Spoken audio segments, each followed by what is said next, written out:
bom dia. Como é que vocês estão? Vocês estão bem? Estão felizes? Estão gratos? Que bom! Hoje nós vamos dar continuidade ao capítulo 8 do livro de Romanos, para vocês que nos visitam pela primeira vez. Esse capítulo, ele trouxe para nós algumas informações pertinentes para a nossa vida cristã, não é mesmo? Paulo afirma aqui em Romanos 8 que não há nenhuma condenação para aqueles que estão em Cristo. Ele também diz que nós somos habitação do Espírito Santo. E por conta disso, nós podemos viver como pessoas que são verdadeiramente livres. E além disso, Paulo afirma que nós somos filhos de Deus. E nessa condição, então, nós somos especialmente guiados pelo Espírito do próprio Deus. Mas vocês vão concordar comigo que essas afirmações de Paulo, elas são afirmações que têm relação com o nosso passado e com o nosso presente. Mas a nossa fé, ela é uma fé que toca o nosso passado, o nosso presente e também o nosso futuro. Você se lembra aí do verso 17, que foi o último verso que o Léo expôs na semana passada? E diz o seguinte: e se somos filhos, somos também herdeiros, herdeiros de Deus e co-herdeiros com Cristo. Se com ele sofremos, para que também com ele sejamos glorificados. Então, no trecho que a gente vai tratar hoje, de Romanos 8, do 18 ao 25, Paulo vai desenvolver esse pensamento que ele apresentou no verso 17. Então, além de tudo que eu citei anteriormente, a gente pode acrescentar mais um item nessa lista, que é a esperança. Nós podemos, sim, ter esperança no futuro, independente do nosso momento presente ser de dor, ser de sofrimento, ser de morte, de tristeza, de desânimo e de tudo de ruim que você possa pensar. Ainda assim, o nosso futuro é um futuro glorioso. Então, essa é mais uma daquelas manhãs especiais onde a gente medita no fato de sermos inseridos num plano de salvação que é completo, que toca o nosso passado, o nosso presente e também o nosso futuro. Então, vamos lá para o nosso texto, Romanos 8, do 18 ao 25. Porque para mim tenho por certo que os sofrimentos do tempo presente não podem ser comparados com a glória a ser revelada em nós. A ardente expectativa da criação aguarda a revelação dos filhos de Deus. Pois a criação está sujeita à vaidade, não por sua própria vontade, mas por causa daquele que a sujeitou, na esperança de que a própria criação será libertada do cativeiro da corrupção para a liberdade da glória dos filhos de Deus. Porque sabemos que toda a criação, a um só tempo, geme e suporta angústias até agora. E não somente ela, mas também nós, que temos as primícias do Espírito. Igualmente gememos em nosso íntimo, aguardando a adoção de filhos, a redenção do nosso corpo. Porque na esperança fomos salvos. Ora, esperança que se vê não é esperança, pois quem espera o que está vendo? Mas, se esperamos o que não vemos, com paciência o aguardamos. Logo aí no verso 18, Paulo apresenta uma sentença. E foi justamente esse princípio que eu decidi colocar como tema da nossa mensagem de hoje. A dor presente e a glória futura. A grande questão é que os crentes modernos, eles parecem não concordar muito com o apóstolo Paulo. Tem muita gente mudando essa sentença de Paulo. Não é incomum nós vermos pregações, canções, vídeos, dando a ideia de que, nessa era aqui, nós seremos meio que livres do sofrimento por sermos cristãos. De que essa era aqui, a gente vai provar, de que nessa era nós iremos provar de uma certa glória. Sabe aquele sentimento que às vezes a gente tem, que a gente ouve de eu não aceito isso, eu sou um filho de Deus. Aquela ideia de que nós nascemos para ser cabeça e não cauda. Aquela ideia de que encontre Jesus e todos os seus problemas serão resolvidos. E você pode estar pensando assim, é verdade, Nath, em muitos púlpitos essas mentiras, essas heresias são pregadas. Mas nós somos da comunidade Manifesto. Aqui a pregação, ela é expositiva. E o nosso pastor, ele é expert em escatologia. Então, a gente sabe que essa glória, ela é para o futuro. Ela não é para o presente. Então, a gente está tranquilo. Eu sei que para hoje existe dor e sofrimento e para o futuro, glória. Mas você pode refletir comigo, parar para pensar um pouquinho juntos nessa manhã? Será que é bem assim mesmo? Quando o sofrimento bate na sua porta, como que a sua teologia reage? Me responde. Sendo bem sincero, infelizmente, a gente só vai saber disso quando o sofrimento bate na nossa porta. Quando a dor bate na nossa porta. A realidade é que muitas vezes a gente profere com a nossa boca essa sentença de Paulo. Para hoje, dor e sofrimento. Para amanhã, glória. Mas internamente, às vezes, sem a gente ter nem coragem de assumir, nós alimentamos, sim, uma teologia moderna, triunfalista, positivista e até mesmo materialista.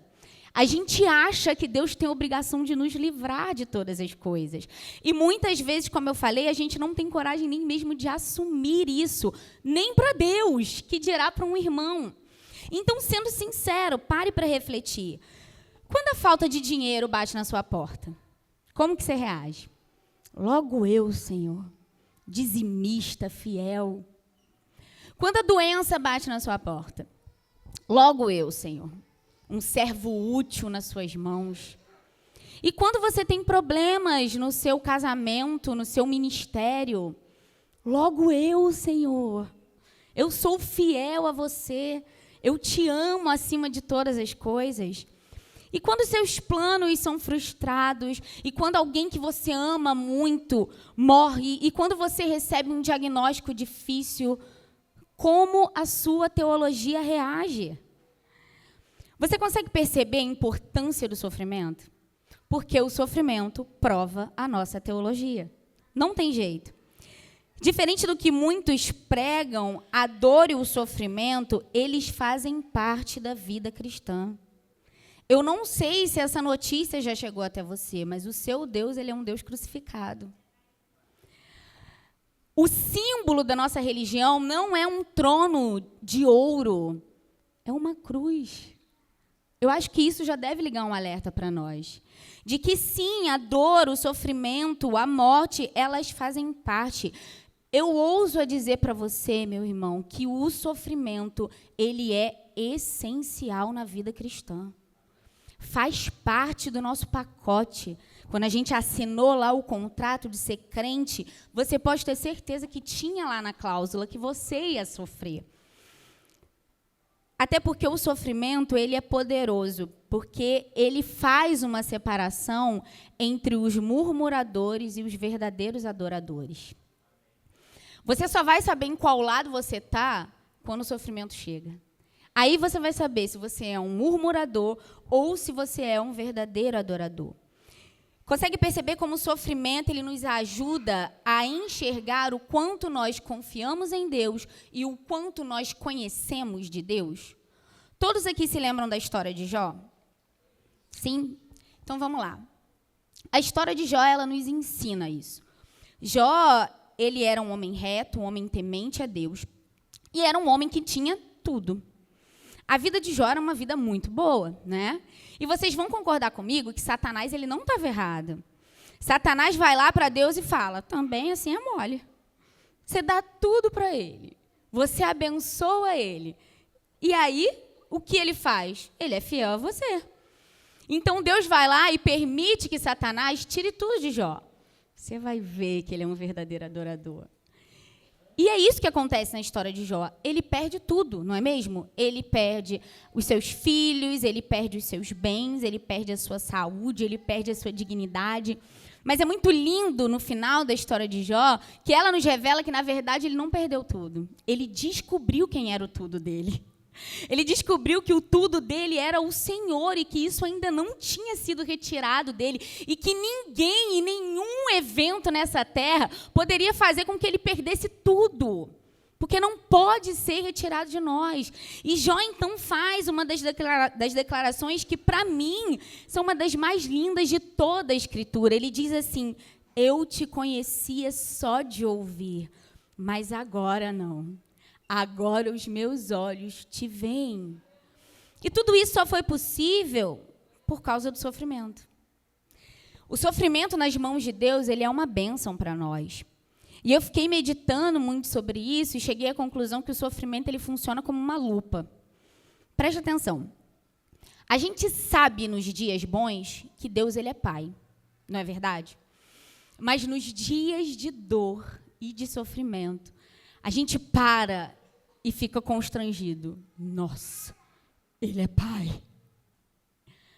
Nos dias bons, a gente sabe que Deus ele é provedor.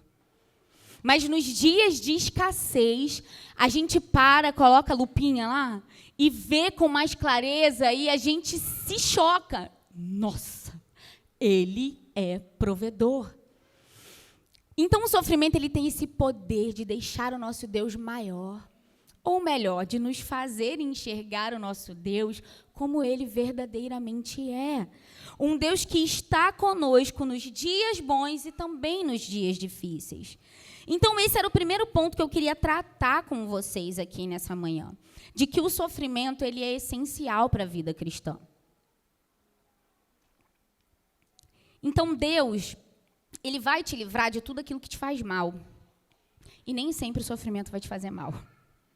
Então, tenha isso em mente, de que muitas vezes a dor e o sofrimento, ele vai ser uma bênção para nós. E dito isso, então, o apóstolo Paulo, ele vai fazer um contraste entre o sofrimento presente e a glória futura, aqui no verso 18 ainda.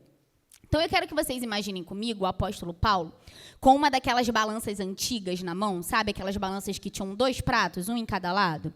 Então, imaginem ele com essa balança na mão e chegando para cada um de nós e dizendo, podem vir.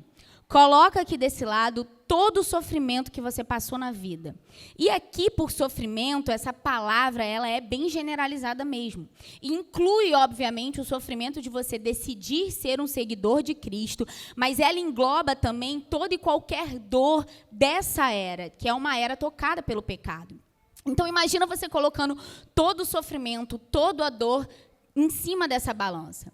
E aí, Paulo pode olhar assim para alguns e, nossa, pesado, né? Gente, essa bichinha sofreu, esse bichinho sofreu na vida. E o apóstolo Paulo diz assim, agora é minha vez. Eu vou colocar aqui desse lado que está vazio toda a glória que está assegurada para o futuro. E aí ele coloca. Sabe o que acontece? A balança quebra. Não dá para comparar. É impossível. À luz da eternidade, o custo do nosso sofrimento terreno, ele é insignificante. Não é digno de ser comparado com essa glória que há de ser revelada. Lá em 2 Coríntios, Paulo chega a dizer que eles são leves e momentâneos. Se em nossa mente nós estivermos guardados essa glória futura, que, como eu falei, é uma certeza para cada um de nós. Mas que glória é essa, então, que Paulo se refere? Nós já vimos que não é a glória de um carro novo. Não é a glória de uma família perfeita, de um casamento sem problemas, de um ministério bem-sucedido. A glória que Paulo tem em mente aqui é uma glória que aponta para o futuro. Por glória, Paulo tem em mente o desejo ansioso pela ressurreição do corpo e a subsequente semelhança completa com Cristo, que é justamente a eterna glória do cristão. Paulo tem em mente um momento glorioso em que finalmente estaremos livres da presença do pecado. É isso aqui que nos espera. Para cá, para essa era, haverá dor, lágrimas, fraqueza, morte. Mas haverá um dia onde tudo tudo isso vai acabar. E é justamente para esse destino que nós estamos caminhando. É por isso que Paulo diz, gente, eu não tenho uma gota de dúvida. Eu tenho por certo que os sofrimentos do tempo presente não podem ser comparados com a glória a ser revelada em nós. Pois toda dor é por enquanto, meus amigos. Então, nós precisamos ter isso em mente. Vai valer a pena. E eu quero te provar que vai valer a pena, que a gente tem até um outro grupo que concorda conosco que vai valer a pena. Veja aí o verso 19. A ardente expectativa da criação aguarda a revelação dos filhos de Deus. Até mesmo a criação mostra que vai valer a pena. Olha que interessante que Paulo apresenta aqui. A redenção da criação está conectada com a glorificação dos filhos de Deus. Então, é por isso que a criação ela tem expectativa por esses dias que estão por vir. Mas não é qualquer tipo de expectativa. Ela tem uma ardente expectativa. Eu vou te ajudar a entender isso. Sabe como que a criação fica? Ela fica igual o seu filho no banco de trás, perguntando de 5 em 5 minutos se vocês já chegaram. Então, já chegou? Já chegou o dia? E aí você anda mais um pouquinho e ele pergunta de novo, e aí, a gente já chegou? A gente já chegou? É exatamente desse jeito que a criação está.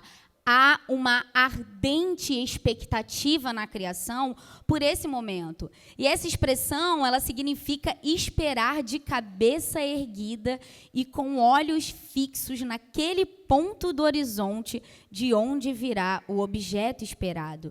Então, a criação, ela está concentrada, aguardando esse momento, aguardando, então, a revelação dos filhos de Deus. E o que significa isso? É um momento onde a nossa adoção ela se tornará pública. É um momento onde todas as pessoas saberão, finalmente, que nós somos filhos de Deus. Por quê? A nossa fisionomia será transformada, porque nós estaremos com um corpo glorificado. E então, livres do pecado, nós seremos como Cristo é. Nós teremos a mesma beleza de Cristo, o mesmo esplendor de Cristo. Ele compartilhará dessa glória conosco. Então, nós já vimos que a criação ela tem expectativa pelo dia em que nós seremos glorificados.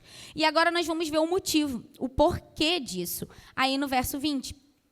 Pois a criação está sujeita à vaidade, não por sua própria vontade, mas por causa daquele que a sujeitou.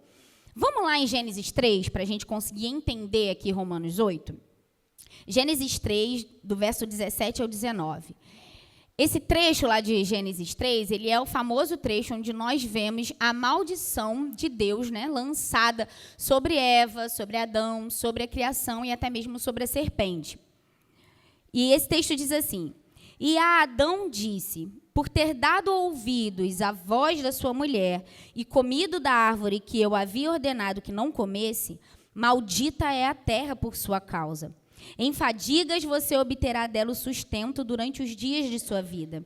Ela produzirá também espinhos e ervas daninhas, e você comerá a erva do campo. No suor do seu rosto você comerá o seu pão, até que volte à terra, pois dela você foi formado, pois você é pó, e ao pó voltará.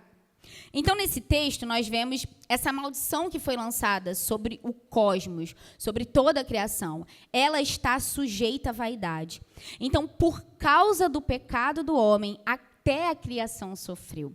Ela também foi amaldiçoada. Como eu falei, todo o universo físico e a natureza está sujeita à vaidade. E essa palavra vaidade é mesmo utilizada lá no livro de Eclesiastes, vocês se lembram? Que é uma palavra muito famosa, onde Salomão diz tudo é vaidade. Essa palavra é repetida no livro de Eclesiastes por diversas vezes. Então, aqui ela traz a ideia de inutilidade, de futilidade, de falta de propósito. Então, por causa dessa maldição que foi lançada sobre a criação, ela não é o que ela deveria ser. ela não consegue alcançar plenamente o estado que ela foi criada para ser. Então, a natureza, ela está alienada. Ela está alienada de si mesma e está alienada de nós como seus governantes. Então, a natureza, ela não é tão bela e excelente quanto se pretendia que fosse. Ela tornou-se inutilizada, ela tornou-se sem propósito realmente. Agora mesmo, nenhuma parte da criação cumpre completamente o seu propósito original. E eu queria abrir aqui um parênteses. Todo mundo aqui tem um destino dos sonhos, não tem? Um lugar que você é louco para conhecer? E às vezes tem umas paisagens, umas praias, a neve, por exemplo, que tira o nosso fôlego, não é? De você olhar e ficar assim surpreendido por tanta beleza. E aqui Paulo está dizendo que ainda esse pedacinho da terra não está cumprindo plenamente o seu propósito original. Vai ficar ainda mais bonito, vai ficar ainda mais funcional, vai ainda mais nos deixar apaixonados, impactados, quando esse pedacinho de terra for restaurado por Jesus. Então, essa é a condição da natureza, como eu falei. Ela está sujeita à vaidade, mas não pela sua própria vontade, como Paulo afirma aí nesse texto. A sujeição da criação, ela é involuntária. A criação, na verdade, ela foi vítima do pecado. O homem pecou e a criação, ela acabou indo ali junto para aquela vala de pecado, para aquele abismo de pecado. E foi, então, afetada por ele. E essa sujeição, ela não é imposta pelo homem. Ela também não é imposta por Satanás. Ela é imposta pelo próprio Deus, o juiz de toda a terra. Então, o Senhor foi quem escolheu castigar a criação dessa maneira. E veja aí no verso 21. Na esperança de que a própria criação será libertada do cativeiro da corrupção para a liberdade da glória dos filhos de Deus. Então, como eu falei, a criação ela vive aprisionada. Ela vive em um cativeiro de corrupção. Essa expressão traz para a gente uma ideia de um ciclo contínuo, que é nascimento, desenvolvimento, morte e decomposição. Então, a criação ela vive nesse ciclo. Então, a morte afeta até mesmo a natureza criada. Então, é um processo de deteriorização do universo. Não tem nada que está avançando. E isso, para quem é mais ligado aí, né, em biologia, a Jo talvez pode nos ajudar, essa é a verdade. Existem vários fenômenos naturais que estão acontecendo justamente por causa de uma desordem no mundo criado. Então, a natureza também está se deteriorando. Mas, ainda assim, ela tem esperança. Ainda que hoje ela prove de imperfeição, ainda que ela esteja presa nesse ciclo de corrupção, ainda que ela esteja sujeita à vaidade, ela alimenta uma ardente expectativa. Ainda há esperança. Por quê? Existe uma restauração que é prometida para o homem. Então, se a natureza ela caiu junto com o homem e ela foi castigada por causa do pecado do homem, ela também será redimida por causa da gente. Quando nós formos glorificados, quando nós formos redimidos, a natureza também será redimida. Então, nós participamos da glória de Cristo e a natureza participa da nossa glória. Então, ela será libertada. E eu quero que vocês observem esse aspecto de passividade mais uma vez. Não é a natureza que vai se auto-redimir, não é a natureza que vai se auto-libertar, mas ela será redimida. Então, Deus castigou e Deus vai tirar do castigo. Ele é quem vai redimir e restaurar todas as coisas. Ela será totalmente liberta. Veja aí o verso 22.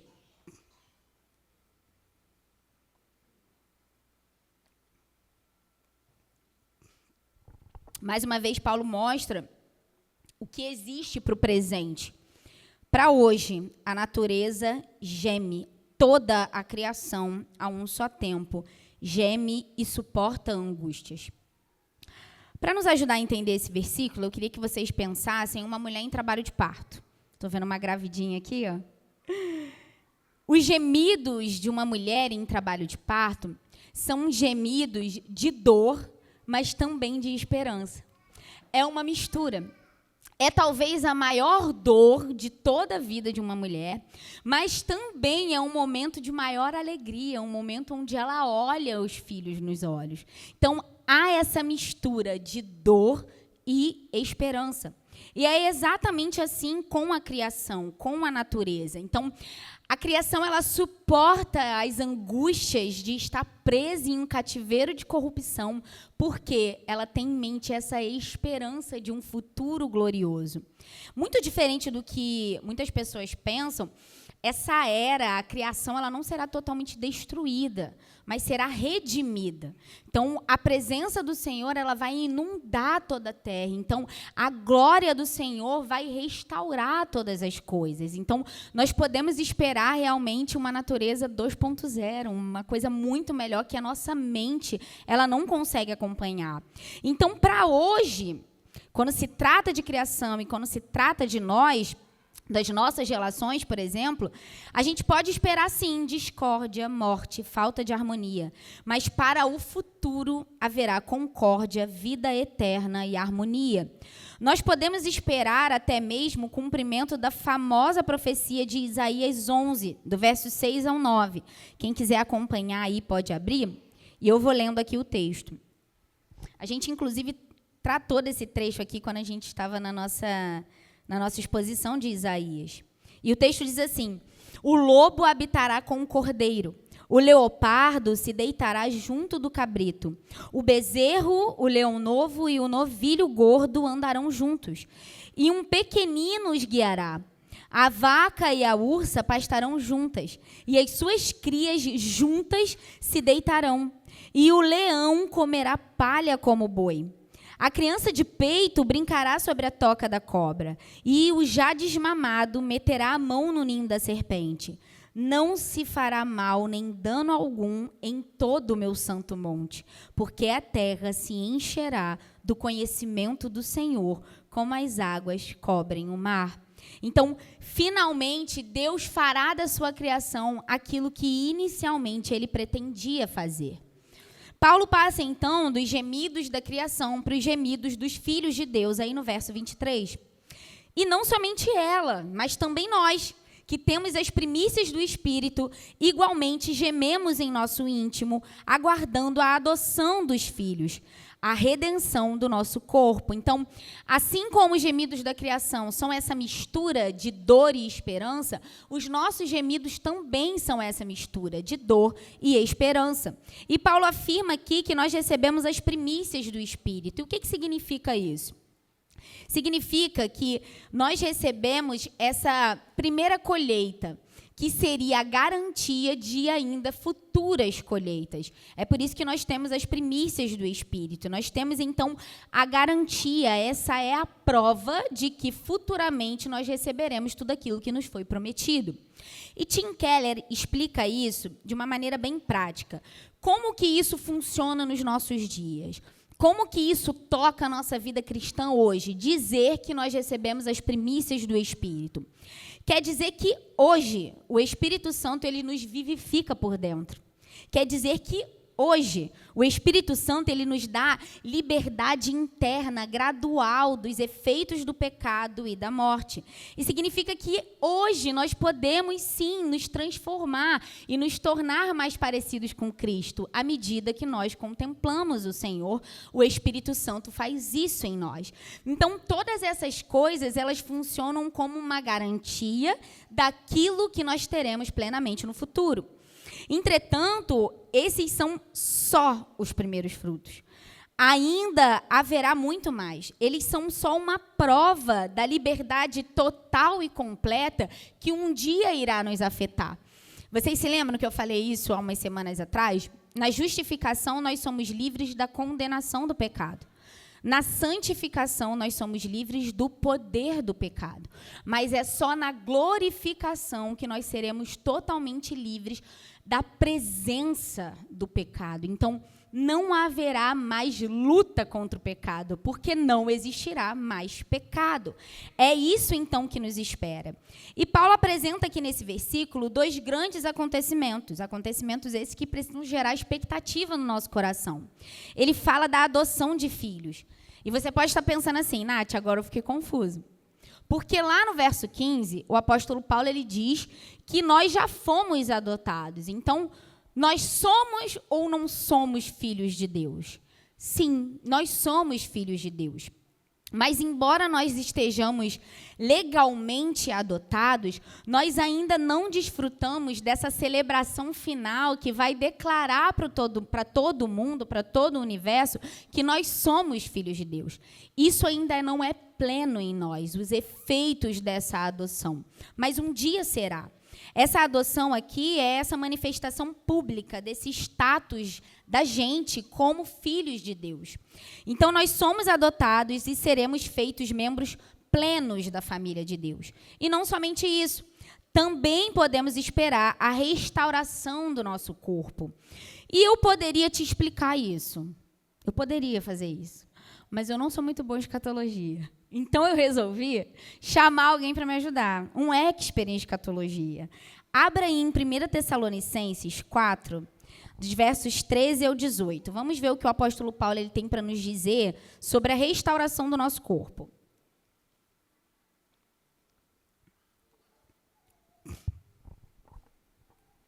Irmãos, não queremos que vocês ignorem a verdade a respeito dos que dormem, para que não fiquem tristes como os demais, que não têm esperança. Pois, se cremos que Jesus morreu e ressuscitou, assim também Deus, mediante Jesus, trará na companhia dele os que dormem. E pela palavra do Senhor, ainda lhes declaramos o seguinte: nós, os vivos, os que ficarmos até a vinda do Senhor, de modo nenhum precederemos os que dormem. Porque o Senhor mesmo, dada a sua palavra de ordem, ouvida a voz do arcanjo e ressoada a trombeta de Deus, descerá dos céus, e os mortos em Cristo ressuscitarão primeiro. Depois nós, os vivos, os que ficarmos, seremos arrebatados juntamente com eles entre as nuvens, para o encontro com o Senhor nos ares, e assim estaremos para sempre com o Senhor. Portanto, consolem uns aos outros com essas palavras. É isso que nos espera. Então, nós vivemos hoje entre essa tensão de ter as primícias do Espírito, de provar, de certa forma, algumas gotinhas, algumas partículas do que é ter o Espírito Santo habitando em nós, mas também nós temos essa expectativa por esse momento de plenitude, onde seremos totalmente livres do pecado, onde o momento em que tudo será consumado. Então, o Espírito Santo, ele é o nosso penhor. Ele é uma antecipação da garantia da nossa redenção final. Então, essa garantia habita em nós. Nós podemos ter certeza daquilo que nos espera por causa do Espírito Santo, que nos lembra isso. Vocês podem sim ter esperança. Hernandes Dias Lopes diz que o Espírito Santo, ele é mais que uma garantia, ele é o antegozo dessa herança. Então, nós podemos provar de momentos que nos fazem nos manter firmes. Nós podemos provar por causa do Espírito Santo. E nós podemos também ansiar por essa finalização da obra do Senhor. Para pensar, se você ainda vive nessa era afetada pelo pecado, se nós ainda lutamos com a presença do pecado, e você olha para trás, ou deveria olhar para trás e ver o quanto o Espírito Santo já mudou você, imagine quando não existe pecado. Imagine o que nos espera. Imagine quando essa obra ela for totalmente completa. Chegamos então ao verso 24 e 25. Porque na esperança fomos salvos. Ora, esperança que se vê não é esperança. Pois quem espera o que está vendo? Mas se esperamos o que não vemos, com paciência o aguardamos. Então, nós temos sim a garantia da nossa salvação, mas nós ainda não temos a posse definitiva dessa salvação. Nós recebemos o Espírito Santo como esse selo de garantia de que um dia nós receberemos a posse final. Então, para hoje, meus irmãos, nos resta esperar.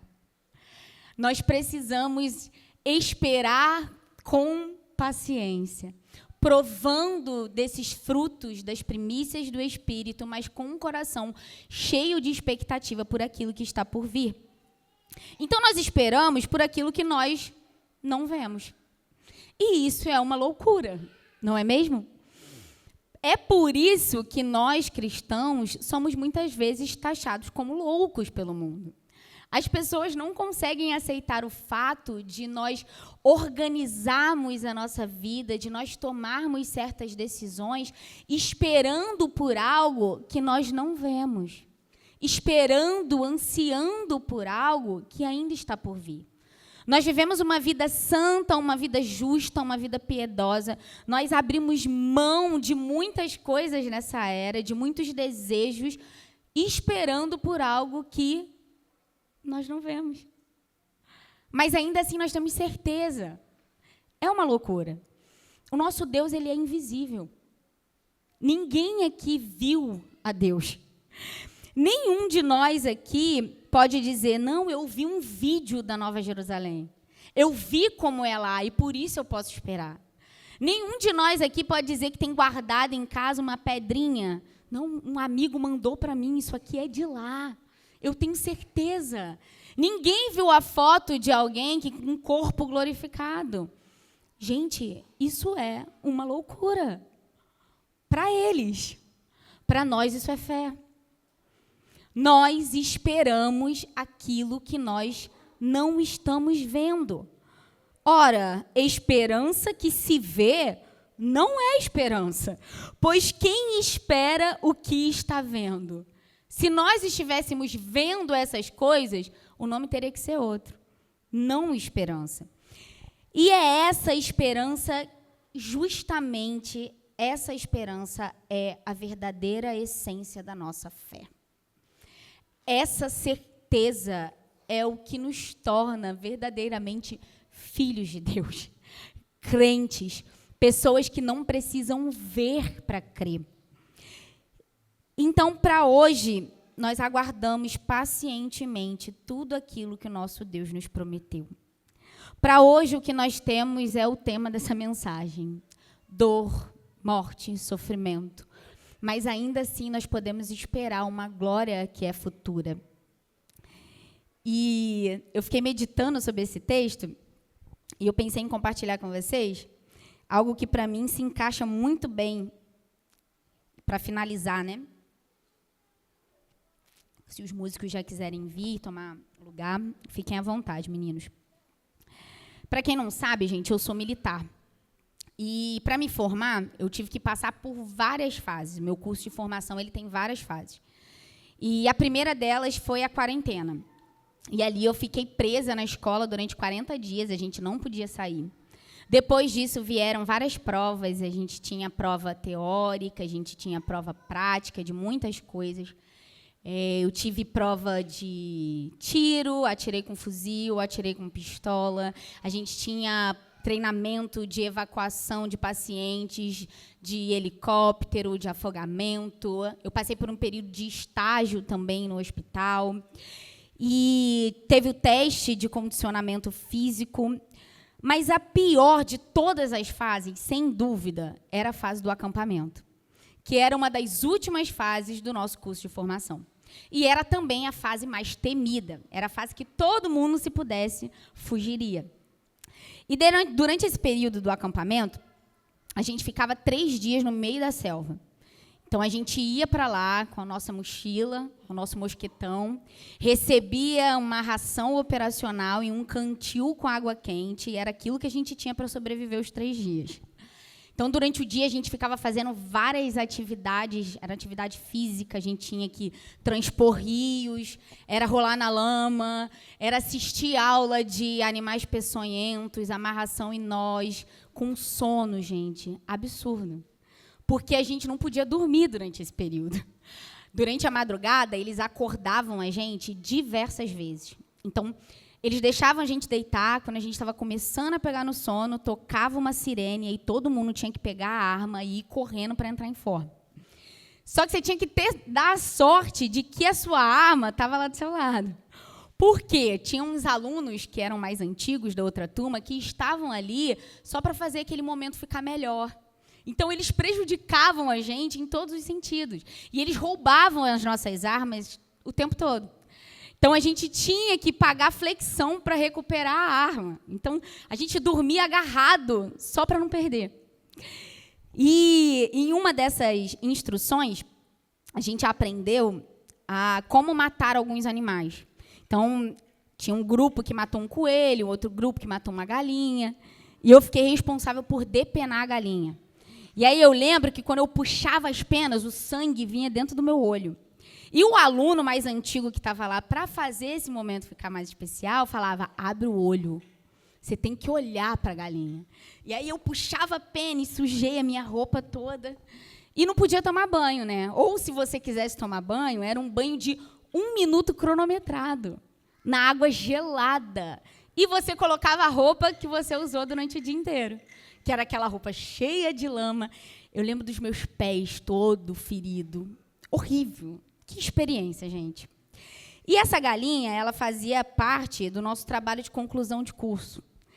Para finalizar o acampamento, para a gente conseguir dar o check-in, né, que realmente a gente finalizou e pode se formar, no último dia do acampamento, a gente recebia um mapa, uma bússola, recebia essa galinha e alguns legumes, e aí a gente ia para um outro lado do acampamento, passava a noite nesse lugar em grupo, a gente tinha que fazer uma refeição juntos, preparar uma sopa com essa galinha, e depois, na manhã, retornar para a parte central.